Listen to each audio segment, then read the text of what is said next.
같이 은혜 나눌 말씀 보시겠습니다. 에베소서 5장 15절에서 21절까지 말씀입니다.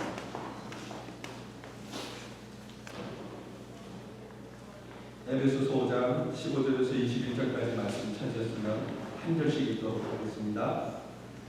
그런즉 너희가 어떻게 행할지를 자세히 주의하여 지혜 없는 자같이 하지 말고 오직 지혜 있는 자같이 하여 서로를 아끼라. 내가 악함이라. 그러므로 어리석은 자가 되지 말고 오직 주의 뜻이 무엇인가 이해하라. 실시하지 말라. 이는 방탕한 것이니 오직 성령으로 충만함을 받으라. 시와 찬송과 신령한 노래들로 서로 화답하며 너희의 마음으로 주께 노래하며 찬송하며 범사에 우리 주 예수 그리스도의 이름으로 항상 아버지 하나님께 감사하며 같이 읽겠습니다. 그리스도를 영광으로 피차 복종하라. 아멘.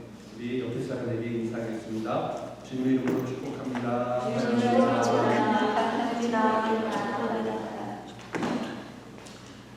오늘 제가 여러분과 나눌 말씀의 내용은 지혜 있는 자가 됩시다. 여러분, 내가 살아가면서 여러분 나는 되게 지혜가 많은 사람이다 생각하십니까? 아니에요. 옛날에 그리스의 그 유명한 장군이 한 분이 있었어요. 이 장군이요 정상적인 사람이 아니었어요. 눈 한쪽이 없는 그 애꾸는 장군이었어요. 그런데 이 장군이 죽기 전에 자기 초상화를 하나 이렇게 그렸으면 좋겠다 하는 생각으로 주변에 있는 그 유명한 화가들을 불러모았어요. 그래서 초상화를 그렸어요. 근데 초상화를 가져와서 보니까 자기의 그 애꾸는 그대로 모습으로 초상화를 그린 거예요. 그래서 자기가 죽어서까지 이 애꾸는 눈으로 있는 것이 불편한 거예요. 그런데 어떤 화가는 정상적으로 두 눈이 다 있는 것을 그려왔어요. 그런데 자기가 애꾸는인데 정상적으로 그린 것은 또 사실과 다른 거예요. 그래서 이걸 또 받아들일 수가 없는 거예요. 그때 고민하고 있는데 장군에게 어떤 소년 하나가 찾아옵니다. 이 소년은 유명하지도 않고 그렇게 능력도 많아 보이지 않았어요. 그래서 장군은 시킬까 말까 고민하다가 그래도 한번 믿어보자. 그래서 그 아이에게 소년에게 그려오라고 했어요. 그래서 마지못해 허락을 했지만 기대는 안 했지만 그림을 보니까 너무 잘 만족한 거예요. 어떻게 그렸냐면 한쪽 눈이 성한 왼쪽 모습만 한쪽 옆면만 그려가지고 화가는 그 장군의 성한 눈이 있는 옆모습을 그려서 장군을 만족시킵니다.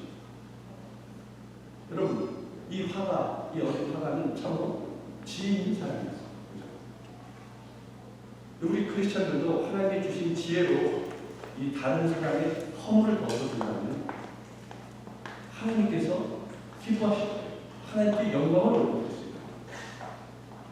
오늘 본문에서는 지혜스러운 사람과 어리석은 사람 이렇게 두 사람을 대조해서 얘기합니다.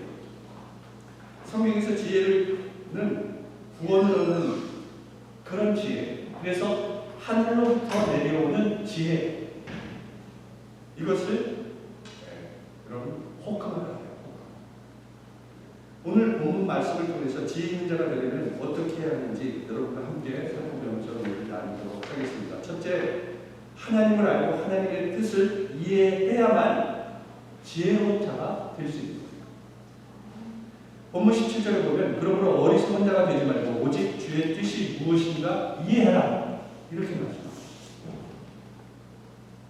우리 인생의 주인이시고 우리 생사화복을 주관하시는 분이 하나님입니다. 아멘. 그래서 여러분 하나님을 알지 못하면 인간 세상의 모든 이치를 아는 것이 아니에요. 그래서 하나님을 아는 것이 가장 지혜로운 아멘.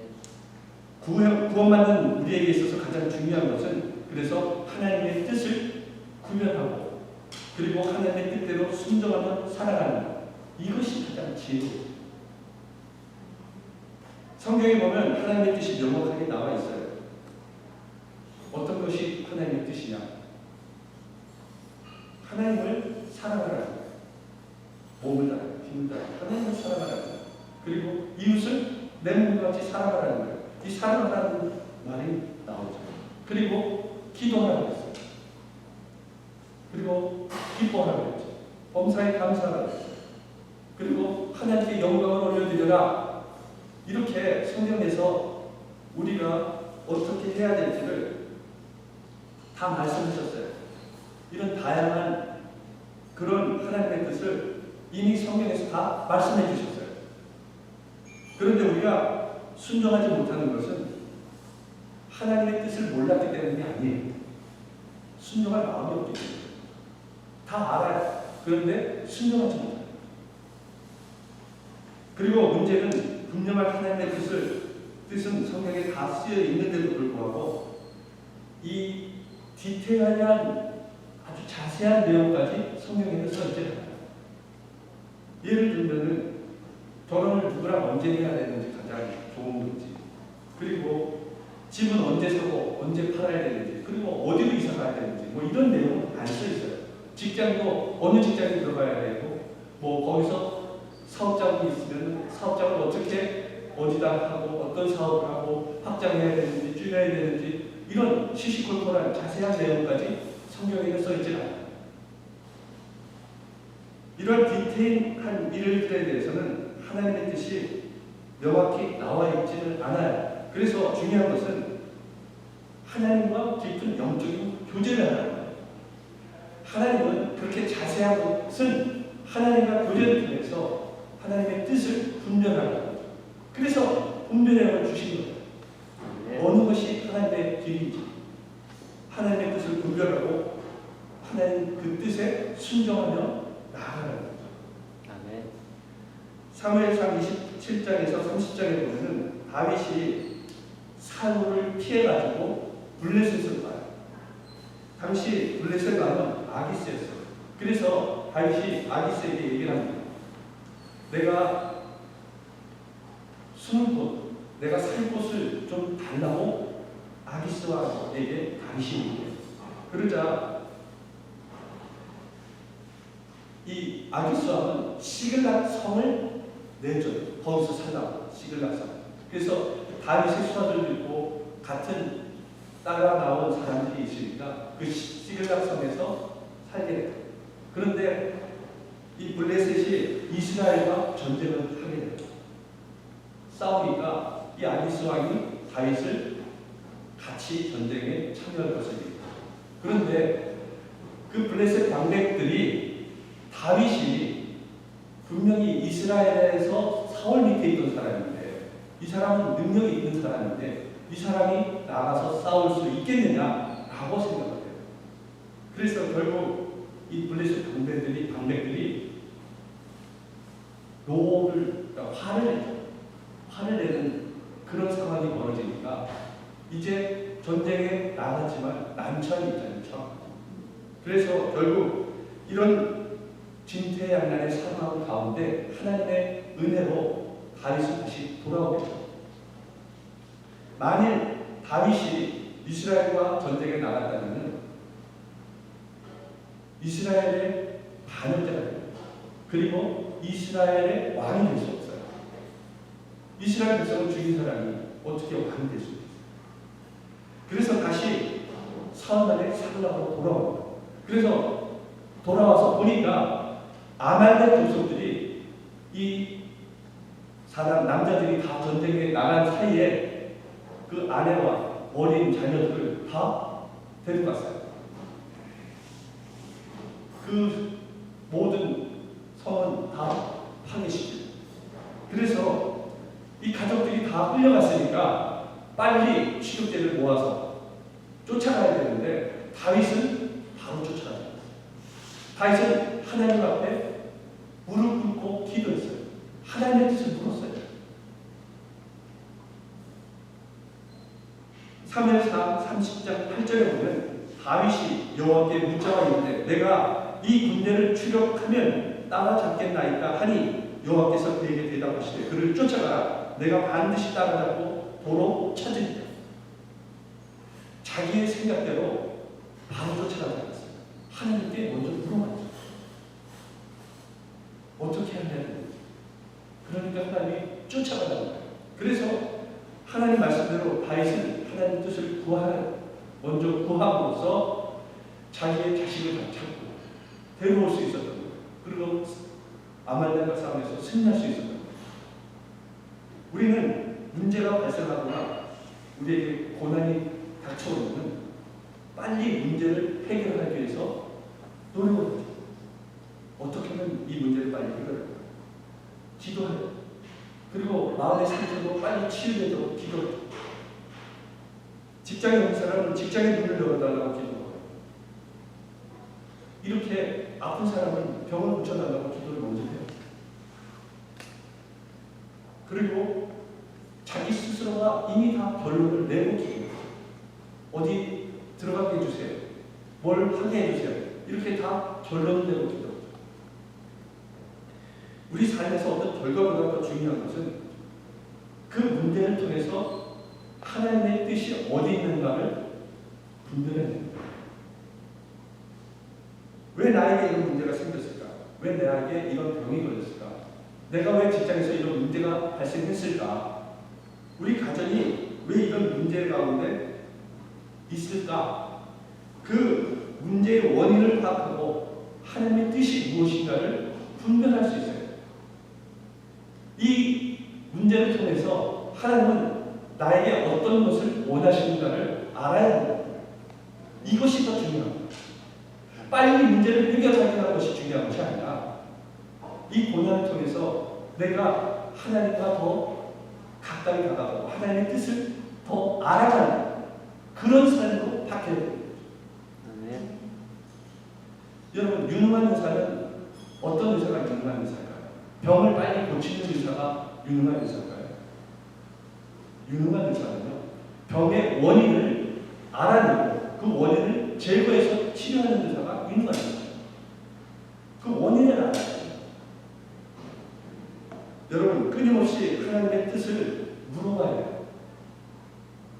이 일을 통해서 하나님이 이루시고자 하는 하나님의 뜻이 무엇인가를 먼저 물어봐야 돼요.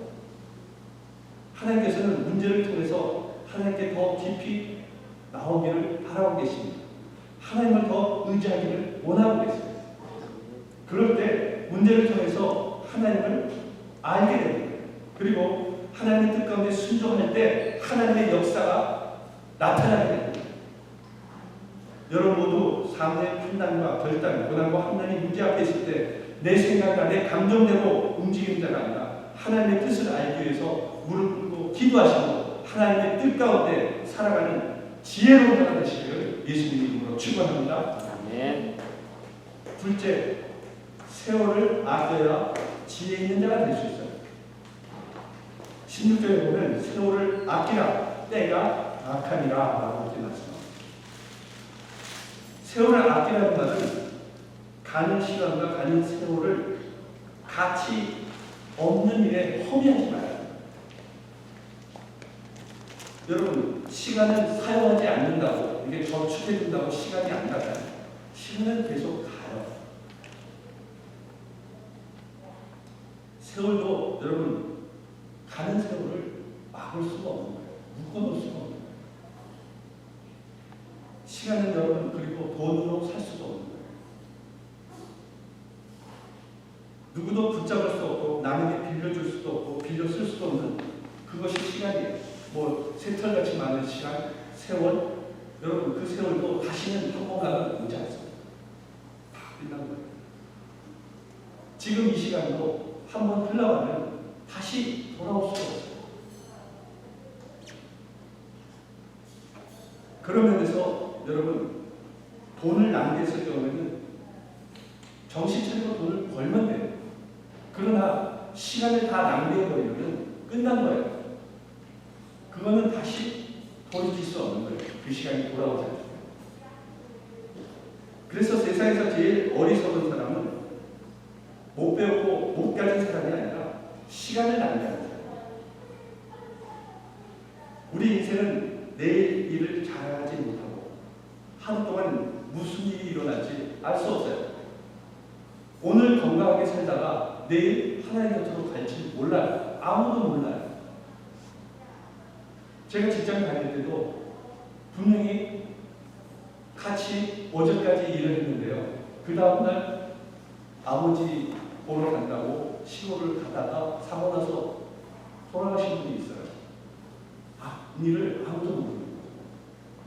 그래서 여러분, 우리는 주어진 시간 안에 이 시간을 어떻게 가장 효율적으로, 가장 좋은 일을 사용해야 되는지를 고민해야 돼요. 아껴 써야 됩니다. 하나님께서 이 땅의 모든 것을 창조하셨어요. 그래서 이 땅의 모든 것이 하나님의 섭리 가운데 지금 움직이고 있는 거예요. 저와 여러분에게 하루 24시간이라는 시간 자체도 하나님의 창조 계획 속에 있었어요. 그래서 여러분, 이 모든 시간적인 것, 크로노스가 됐든 카이로스가 됐든 다 하나님의 계획 속에 있습니다. 결국 저와 여러분 이 시간을 통해서 준 기회까지도 사실은 하나님께서 우리에게 주신 거예요. 이 땅에 우리가 생명을 얻고 이 시간적인 삶 속에 우리가 살아가게 된 것, 이것은 하나님이 우리에게 기회를 주신 거예요. 네. 그래서 이 기회를 주신 것을 죄 짓는데 헛된 것에 다 사용하는 것이 아니라, 낭비하는 것이 아니라, 그리고 나만을 위한 시간으로 사용하는 것이 아니라 하나님을 위한 삶을 살아가는 것. 하나님께서 우리에게 생명을 연장시키시고 시간을 주신 것, 이것은 하나님 앞에 쓰임받고 영광을 돌리기 위한 것이에요. 우리를 건강하게 살게 하신 것, 이것은 하나님의 일을 감당하게 하기 위해서 하신 거예요. 미국에 마리 게이트먼이라는 분이 있었어요. 이 사람이 친구와 친척들을 다 불러모았어요. 100명가량을 불러모았어요. 그리고 자기 집에서 자기의 본인의 장례식을 치렀어요. 살아있을 때 자신의 장례식을 치를 정도로 여러분 지혜로운 마음을 갖는다면 남은 시간, 그 시간을 좀 더 뜻깊게 있게 그리고 아름답게 장식할 수 있습니다. 내가 지금 이 시간부터 죽은, 더 이상 살지 못하는 그런 사람으로 인식이 되고 이 시간, 나머지 시간을 만약에 쓰게 된다면 이 시간을 정말 귀하게 쓸 거예요. 허투루 쓰지 않을 거라요. 모세는 시편 90편 12절에서 우리에게 우리 날 계수함을 가르치사 지혜로운 마음을 얻게 하소서라고 이렇게 말씀합니다. 우리 모두는 하나님께서 정한 세월을 살아가요. 그래서 유한한 인생인 거예요. 그런 만큼 우리는 이 시간을 지혜롭게 살아요.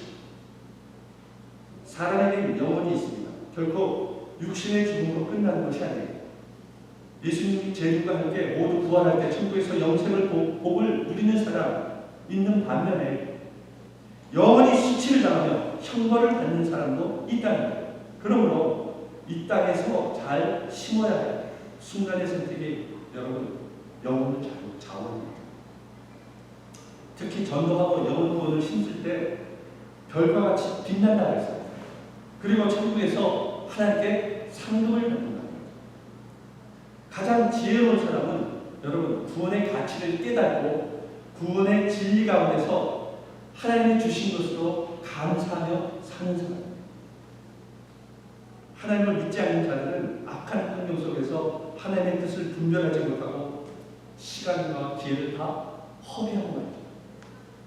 그러나 우리 크리스찬들은 하나님의 뜻을 분별해서 주어진 환경과 시간과 기회를 최대한 활용해서 하나님의 영광을 돌리며 살아야 합니다. 또 때가 악하니라 라고 이렇게 말씀하고 있는데 이 시대가 악한 세대임을 강조하는 이유는 돈으로 살 수 없는 우리의 귀한 시간을 무의미하게 보내도록 유혹하는 것들이 우리 주변에 많이 있기 때문에 이것에 빠지지 말라고 말합니다. 세상의 유혹에 빠지면 자기가 어떻게 살아야 할 것을 생각하지 못해요. 그리고 자기 계획대로가 아니라 세상이 이끄는 대로 살아갑니다. 먹고 살아야 하기 때문에 직장에서 열심히 일하고 시간이 나면 취미 생활을 하다 보면은 주님이 바라는 일, 주님이 하라고 한 일을 손도 못 대고 어떨 때는 세월을 다 허비하고 그냥 하나님께 갑니다. 우리들은 그래서 정신을 차리고 내가 어떻게 하루를 보내야 할지, 어떻게 한 주를 보내야 할지, 이 삶 가운데 주님이 원하시는 삶이 어떤 건지를 분별하게 깨달고 우리가 생활을 하기 위해서 직장에 다니고 뭐 밥을 먹기 위해서 뭐 여러 가지 준비를 하겠지만 그 시간 외에 하나님과 반드시 하나님의 일을 어떻게 해야 될지를 고민하며 살아가야 하는 것입니다. 그것이 여러분 가장 지혜로운 삶입니다. 우리는 세상 사람이 아니잖아요. 우리는 성도잖아요. 예수 그리스도를 믿고 시인하는 구원받은 사람들이잖아요. 그래서 성도는 세상 사람들과 가치관을 가지고 같은 삶을 살아서는 안 됩니다. 성도들은 시간이 낭비되는 많은 유혹을 그래서 물리칠 줄 알아야 합니다. 우리의 귀를 세상 소식에 듣는 일에만 내어 맡기지 말고 하나님 말씀을 듣고 기도하는 시간, 그 정성을 쏟는 것에도 우리가 시간을 드려야 합니다. 그리고 주님을 일을 하기 위해서 우리에게 주신 은사를 활용할 줄 알아야 합니다. 자기에게 주신 은사를 활용하는 것이 시간 낭비를 막는 최선의 길이기도 한 것입니다. 로마서 10장 2절을 보면 너는 이 세대를 본받지 말고 오직 마음을 새롭게 함으로 변화를 받아 하나님이 선하시고 기뻐하시고 온전한 뜻이 무엇인가를 분별하라 이렇게 말씀하셨어요. 이 세대를 본받고 이 세대의 문화에 젖어 살다 보면은 하나님이 선하시고 기뻐하시는 뜻을 분별하지 못합니다. 그래서 여러분 우리는 하나님의 뜻을 먼저 알아야 돼요. 그래야 지혜로운 삶을 살아갈 수 있습니다. 하나님의 선하신 뜻을 이룰 수 있습니다. 여러분도 세월을 아끼며 이 세대의 악한 생각과 악한 말, 악한 행동에서 벗어나서 하나님의 선하신 뜻과 하나님께서 원하시는 분명한 뜻을 분별해서 이것을 행하며 지혜로운 자로 사는 여러분 되시기를 예수님 이름으로 축원합니다. 아멘. 셋째, 술에 취하는 대신 성령 충만을 받아야 지혜로운 자가 될 수 있다라고 얘기합니다. 18절에 보면 술 취하지 말라 이는 방탕한 것이니 오직 성령으로 충만함을 받으라 이렇게 말씀합니다. 당시 에베소 지역은 술과 깊은 관계가 있는 그런 지역이었어요. 에베소에는요 디오니시스라는 술의 신이 있어요. 이 로마의 바쿠스라는 신과 함께 술의 신이에요. 술의 신. 그래서 술 문화가 일반화되어 있었어요. 사람들은 술을 먹고 마시고 취해서 즐거워하다가 결국 이 술 취한 마지막에 음란의 길로 빠져들게 돼요. 이렇게 에베소는 술 문화에 대해서 관대했어요. 그런데 이 술 문화가 교회로 들어온 거죠. 그래서 성도 중에는 이 술에 취해서 예배를 드리러 오는 거예요. 술 취해가지고. 그런 자도 있었다는 거예요. 그래서 술 취하지 말라는 거예요. 그래서 이것을 알고 성령 충만을 받으라. 술 취하지 말고 성령 충만을 받으라. 이렇게 바울이 여러분 술을 마시면 취하면 분명히 이 뇌가 감각을 잃어버려서요. 뇌 감각이 마비돼서요. 이상한 그런 얘기를 하고 이상한 용기를 내서 뭐 이상한 짓을 하게 될 수밖에 없어요. 그래서 술을 먹고 죄를 짓는 경우가 많다는 거예요. 여러분 실제로 성범죄를 하고 강간을 하는 그 범죄자를 조사했어요. 근데 이 범죄자들이 거의 70%가 술 취한 상태에서 범행을 했다는 거예요. 여러분, 우리는 죄를 짓지 않고 방탕하지 않으려면 그래서 술에 취하면 안 돼요. 오직 성령 충만을 받아야 해요. 성령 충만은 기도를 할 때 많이 받아요. 그리고 부흥회 같은 곳에 참석해서 집중적으로 말씀을 듣고 열심히 기도할 때 받는 경우가 많이 있습니다. 성령 충만을 받아야 여러분 능력이 임하고 능력을 받아야 세상의 악한 영과 환경과 정욕의 싸움에서 승리할 수 있는 거예요. 성령 충만을 받아야 하나님께서 주신 사명을 감당할 수 있는 거예요. 술은 자제력을 잃게 해서 그렇게 짐승처럼 행동하게 만들고 가정을 파탄시키고 사람의 심령을 파괴하고 감정을 무너뜨리고 그리고 사람을 죽게 해요. 음주운전을 함으로써 사람도 죽게 한다는 거예요. 그러나 성령 충만을 받으면 자제력을 얻을 수 있다는 거예요. 자기 절제와 통제가 가능하다는 거예요. 그리스도의 형상을 본받아서 온유와 사랑의 열매를 맺을 수 있는 거예요.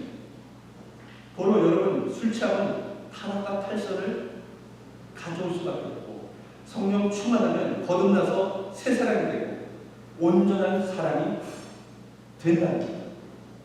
지혜로운 사람은 그래서 성령 충만을 받는 거예요. 성령 충만은 술 취하고 방탕한 모든 옛사람을 거듭나게 합니다. 그래서 이 성령 충만을 받으라 이 말씀은 누구나 순종해야 할 명령입니다. 뭐 해도 되고 안 해도 될까 아니라 성령 충만을 받아야 하는 거예요. 받아야 하는 거예요. 과거가 아니라 지금 이 매 순간 우리가 성령 충만을 받고 살아가는 거예요.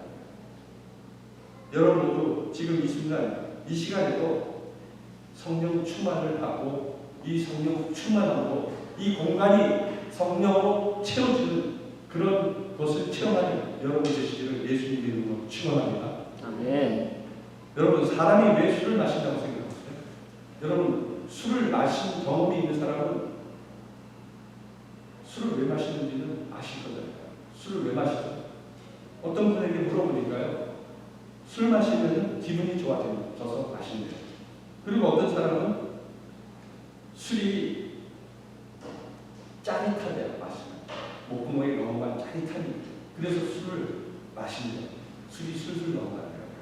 술술 넘어가서 술이 나와요. 하여튼 그렇게 술을 마신대. 그런데 술에 취하면 대부분의 사람들이 횡설수설을 하죠. 그래서 예전에도 청년 중에 술 취해가지고 자기 뜻대로 안 되는 일이 있었나 봐요. 청년부의 같은 형제자매들 가운데. 그래서 술 취해가지고 전화해가지고 목사님 뭐 이걸 해결해 주세요. 막 이렇게 땡깡을 부리면서 얘기를 하는 청년이 있었어요. 그러고 나서 또 주위에 가면은 멀쩡하게 앉아있고 이상한 행동을 또 하고 이렇게 술 취해서는 뭐 횡설수설 하고 또 술 깨면은 이상한 행동을 하고 이런 청년들이 있었다는 거예요. 그런데 여러분 이 술을 깨지 않고 자기가 술을 깨고 싶어요. 깨고 싶은데 술은 깨지가 않아서 교회에 오시는 분이 있었어요. 가을에 한국에서요 예배를 드리는데요. 이분이 교회에 들어오는데 술 냄새가 나더라고요. 그래서 나중에 물어보니까 새벽까지 술을 마셨대요. 그러니까 술이 안 깬 거예요. 그리고 술이 취한 상태에서 몽롱한 상태에서 예배를 드리더라고요. 그래서 계속 이렇게 봤는데 중간에 또 자더라고요. 주무시더라고요. 그리고 예배 끝나니까 가시더라고요. 이렇게 여러분 술 위에 이런 다른 것을 하면 괜찮은데 주일날 다른 즐거움을 찾으면 되는데 꼭 술을 즐기시는 분들이 있다는 거예요. 여러분 최소한 토요일만큼은 술을 드시면 아예 먹지 마세요. 술 취합니다. 이런 사람들을, 술을 먹는 사람들은 술 위에 즐거움을 찾지 못했기 때문에 라고 변명할 수 있어요. 세상에 다른 것보다 술이 좋으니까. 그런데 여러분, 내 마음에 술보다 더 감동이 되고 술보다 더 기쁜 것이 있다면 술을 안 먹는 거예요. 술을 대안을 찾지 못했기 때문에 술을 가까이 합니다. 그러므로 여러분, 우리는 성령 충만을 받아야 돼요. 성령 충만을 받으면 술을 멀리하게 돼 있어요. 아멘. 왜 그러냐면 술보다 성령 충만을 받으면 기쁨이 술보다 더 큰 거예요. 더 즐거움이 넘쳐나게 되어 있기 때문에 그래요. 여러분, 단순히 술에 취하느냐 아니냐보다 누가 나의 삶을 지배할 것인가를 생각해 봐야 됩니다. 우리가 술의 지배를 받느냐 아니면 성령의 지배를 받느냐, 이 문제. 그래서 여러분, 술에 자기 속을 채우지 말고 성령으로 채우고, 술에 자기를 맡기지 말고 성령의 나를 맡겨야 합니다. 그런 삶이 바로 지혜로운 삶입니다. 갈라디아서 5장 21절에 투기와 술 취함과 방탕함과 또 그와 같은 것들이라 전에 너희에게 경계한 것 같이 경계하노니 이런 일을 하는 자들은 하나님의 나라를 유혹으로 받지 못할 것이요, 이렇게 말씀하고 있어요. 그래서 술 취하거나 방탕한 자는 하늘 나라의 유혹을 받지 못해요. 이런 경고의 말씀을 듣는 거죠. 여러분 모두 술 대신 성령 충만을 받으시기 바랍니다. 그리고 성령께 온전히 삶을 맡기심으로 지혜로운 삶을 살아가는 여러분 되시기를 예수님 이름으로 축원합니다. 넷째, 항상 마음으로 주님께 노래하며 찬송할 때 지혜 있는 자가 될 수 있다. 19절에 보면 시와 찬송과 신령한 노래들로 서로 화답하며 너희 마음으로 주께 노래하며 찬송하며 라고 이렇게 말씀하셨어요. 우리 하나님 백성들이 찬송하는 것은요, 하나님이 우리를 창조하신 목적이 들어있어요. 우리 찬송을 받기 위해서 하나님이 우리를 창조하신 거예요. 이사야서 43장 21절에 보면은 이 백성은 내가 나를 위하여 지었나니 나를 찬송하게 하려 함이니라. 하나님은 우리를 만드시고 우리의 찬송을 받기 위해서 우리를 만드셨다고 했어요. 찬송은 입으로만 음악적으로 부르는 것이 아니라 마음으로 불러야 된다고 오늘 본문에서 얘기하고 있어요. 그래서 입술로 그냥 이 영혼 없이 부르는 것이 아니라 이 마음으로부터 나오는 찬송을 불러야 됩니다. 찬송은 고기 붙은 기도잖아요. 우리 신앙 고백이잖아요. 그래서 마음으로 불러야 됩니다. 마음으로 찬송할 때 하나님의 임재를 체험할 수 있습니다. 이사야서 6장 4절을 보면 이같이 화답하는 자의 소리를 말미암아 문지방터가 요동하며 성전의 연기가 충만하니라. 이 말씀이 우시아 왕이 이제 죽고 그 상태에 주님께서 높은 보좌에 앉으셨는데 이 스랍 천사들이 와서 하나님의 영광이 온 땅에 충만함을 찬양해요. 그때 이 문지방의 터가 요동했다고 했어요. 그리고 성전에 하나님의 임재가 가득한, 임재를 상징한 연기가 충만했다라고 얘기하고 있어요. 또 사도행전 16장 26절에 보면은 바울과 실라가 빌립보에 가서 복음을 전했을 때 복음을 전한다는 것 때문에 옥에 갇히게 돼요. 그때 이 바울과 신라는 전혀 기도에 힘쓴다고 얘기했어요. 이 염려와 근심하는 대신 하나님께 찬미를 올려드렸어요. 그랬더니 지진 같은 것이 나와가지고 옥문이 열리고 그리고 옥토가 다 움직이면서 사람 발에 매인 이 착고가 풀렸다는 거예요. 여러분, 이런 놀라운 역사가 찬미를 드릴 때, 하나님을 찬양할 때 일어났던 거예요. 아멘. 다윗이 찬양을 드릴 때, 찬미를 드렸을 때 사울에 있는 귀신이 쫓겨갔어요. 아멘. 여러분, 찬미가 이만큼 하나님의 역사를 이뤄가는 거예요. 아멘. 오늘날 하나님께서 가슴으로 찬송할 때, 마음으로 찬송할 때 삶의 감옥에서 나올 수 있는 거예요. 우리를 묶고 매어놓은 것이 이 찬양을 통해서 자유롭게 됩니다. 아멘. 찬양은 우리에게 주신 특권이에요. 세상 사람들은요, 하나님을 믿지 않기 때문에 하나님을 찬양하지 않아요. 그러나 하나님을 믿는 이 하나님의 자녀들은 하나님을 찬양합니다. 그 찬양의 특권이 있는 거예요. 오직 하나님 백성만 하나님을 찬양할 수 있는 거예요. 여러분 모두 직장에서나 집에서나 어느 곳에서든지 하나님께 영광을 드리는 찬양을 통해서 놀라운 기적을 체험하시고 지혜로운 삶을 사는 여러분 되시기를 예수님 이름으로 축원합니다.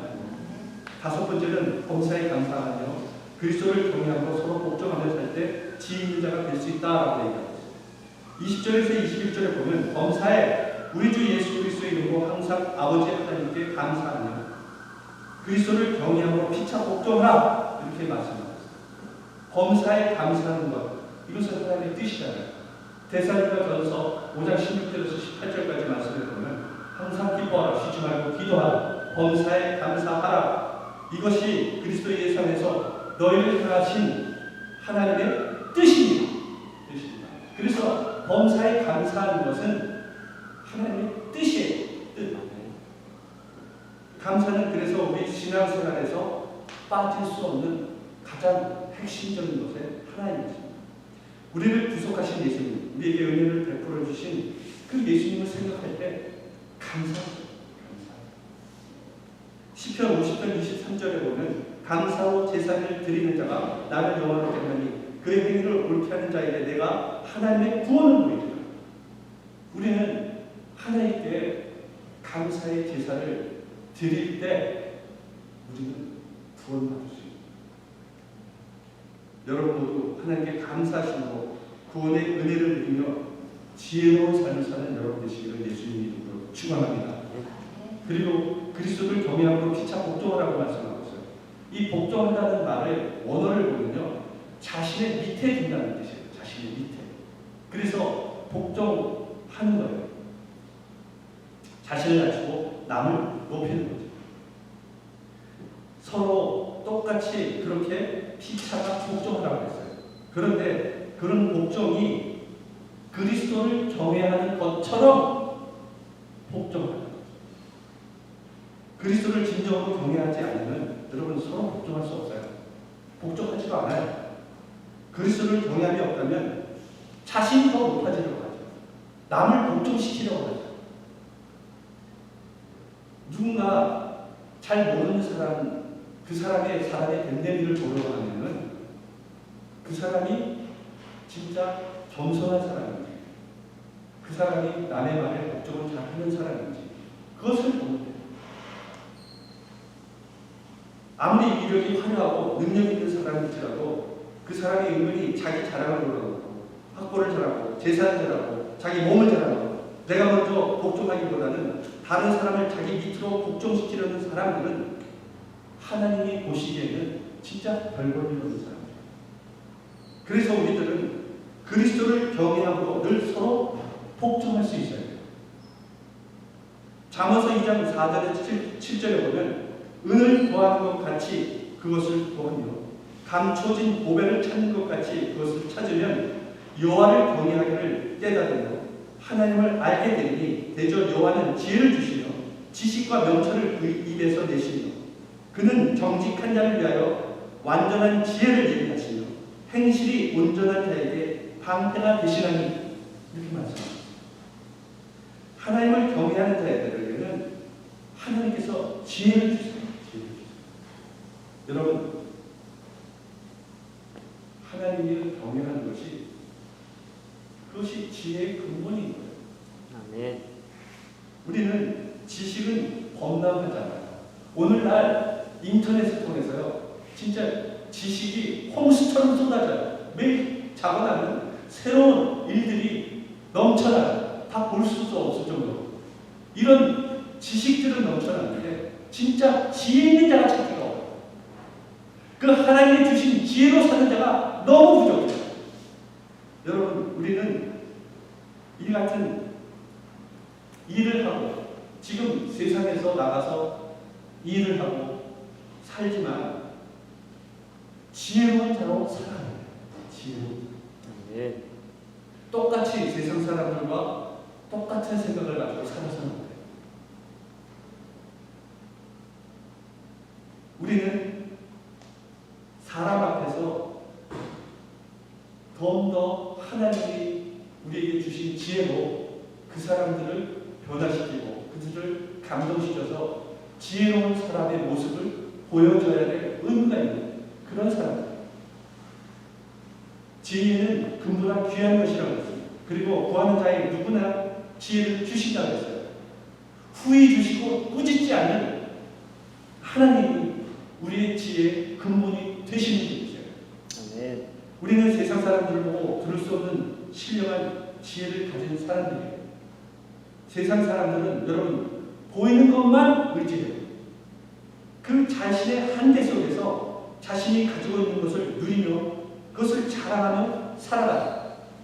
증명된 과학이나 보여지는 환경, 주어진 인간의 한계 속에서 자신이 보고 있는 것만 인정하고 그것을 존재한다고 생각하며 살아가고 있어요. 그래서 그들은 지혜의 한계가 있는 거예요. 그들은 보이지 않는 것을 인정하지 않아요. 보이지 않는 것을 이해하지 못해요. 그래서 하나님도 이해할 수 없고 예수님도 이해하지 못해요. 그러나 우리는 신령한 지혜를 가지고 있는 사람이기 때문에 하나님의 마음을 알고 예수님의 마음을 알 수 있습니다. 아멘. 이것이 신령한 지혜인 거예요. 아멘. 여러분 모두 하나님을 알고 하나님의 뜻을 이해하며 세월을 아끼고 술에 취하는 대신 성령 충만을 받으시고 항상 마음으로 주님께 노래하며 찬송하고 범사에 감사하시고 지혜 있는 자가 되셔서 진짜 하나님의 영광을 올려드리고 복된 삶을 살아가는 여러분 되시기를 예수님 이름으로 축원합니다. 아멘. 기도하겠습니다.